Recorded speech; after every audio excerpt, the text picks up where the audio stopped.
dels principis de l'epidèmia fins ara va haver un moment en què als anys 90 es va començar a abordar el VIH des d'una perspectiva molt de gestió dels riscos, no? I per tant va haver-hi com una generació de persones que hem crescut molt des d'aquesta visió de la por, no? I que se'ns va fer molt d'èmfasi per exemple, en l'utilització del preservatiu, etc. Però ens estem adonant que la realitat actual dels joves i les joves és una altra, ja no hem viscut, no, aquesta part, però sembla que hi hagi com una mena d'herència, no? Que segueix posant la por, no només envers el VIH, en les ITS en general, no? Quan en el fons són molt més presents del que ens imaginem o del que podem pensar.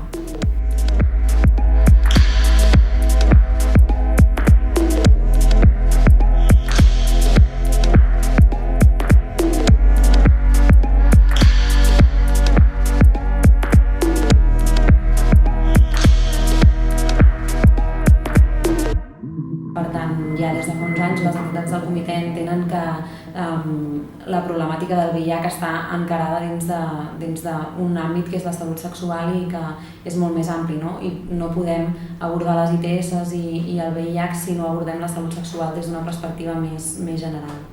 Hi ha entitats com ara nosaltres que tenim un perfil en el qual estem més especialitzades, com seria el de joves, hi ha altres entitats que treballen al col·lectiu LGTBI, altres entitats que estan especialitzades en l'àmbit de dona, i jo crec que aquesta especialització és el que ens permet realment donar resposta des de perspectiva de drets. Aquests drets són universals, són igual per totes les persones amb les quals treballem, però alhora ser capaces d'adaptar aquesta perspectiva de drets universal a les necessitats específiques de cada grup poblacional amb el qual treballem.